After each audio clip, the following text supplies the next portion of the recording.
Hi friends, இன்றைக்கி நம்ம கிச்சனில் மலேசியாவில் ரொம்பவே ஃபேமஸாக இருக்கக்கூடிய நாசி லமக் தான் செய்ய போகிறோம். அந்த பிளாட்டரில் சிக்கன் இருக்கும், ஃப்ரை பண்ண வேர்க்கடலை, வேக வச்ச முட்டை, கட் பண்ண குக்கும்பர், ஃப்ரை பண்ண நெத்திலி, கருவாடு தொக்கு, தேங்காய் பால் சாதம், இது எல்லாமே இருக்கும். ஃபஸ்ட்டு நம்ம ஃப்ரைடு சிக்கன் செஞ்சுக்கலாம்.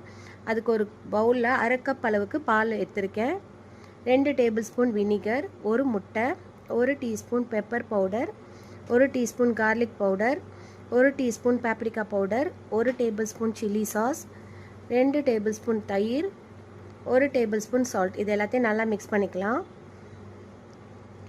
3/4 கிலோ அளவுக்கு சிக்கனை சேர்த்து நல்லா மிக்ஸ் பண்ணி ஃப்ரிட்ஜில் 2 மணி நேரம் ஊற வச்சுக்கிறேன். இப்போ ரைஸ் செய்கிறதுக்கு தேங்காய் பால், பாண்டன்ட் லீவ்ஸ் நிறையவே சேர்த்துக்கணும், உப்பு, ஊற வச்சுருக்க ரைஸ், 2 டேபிள் ஸ்பூன் தேங்காய் எண்ணெய், இது எல்லாத்தையும் நல்லா மிக்ஸ் பண்ணிவிட்டு ஸ்லைஸ் பண்ண 2 பீஸ் இஞ்சியும் சேர்த்து வேக வச்சுக்கலாம். இப்போ எண்ணெயில் வேர்க்கடலையை ஃப்ரை பண்ணி எடுத்துக்கலாம்.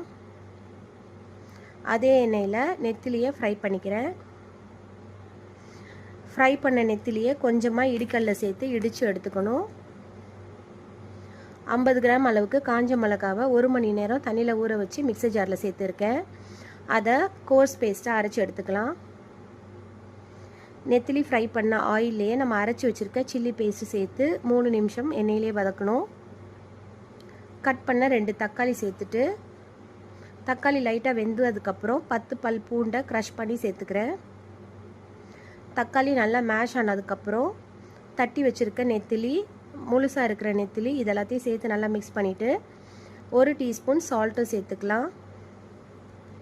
இதை நல்லா வெந்து வந்ததுக்கப்புறம் 2 வெங்காயம் ஸ்லைஸ் பண்ணி சேர்த்துக்கிறேன்.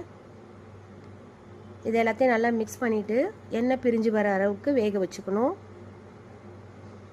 ஃபைனலாக 3 டேபிள் ஸ்பூன் அளவுக்கு கரைச்ச புளி சேர்த்துட்டு 1 டீஸ்பூன் சால்ட்டும் சேர்த்து நல்லா மிக்ஸ் பண்ணி புளியோட பச்சை வாசனை போகிற அளவுக்கு வேக வச்சு எடுத்துக்கணும்.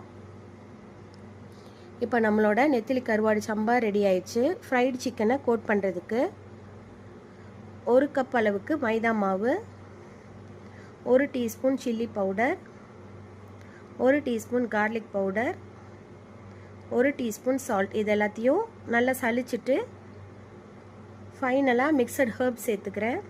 இது எல்லாத்தையும் நல்லா மிக்ஸ் பண்ணிவிட்டு ஊற வச்சுருக்க சிக்கனை கோட் பண்ணிக்கலாம். ஐஸ் வாட்டரில் 5 மினிட்ஸ் டிப் பண்ணி எடுத்துகிட்டு திரும்பவும் மாவில் கோட் பண்ணிக்கணும். நல்லா ப்ரெஸ் பண்ணிவிட்டு எக்ஸ்ட்ரா இருக்கிற மாவை இந்த மாதிரி ஷேக் பண்ணி எடுத்துக்கலாம்.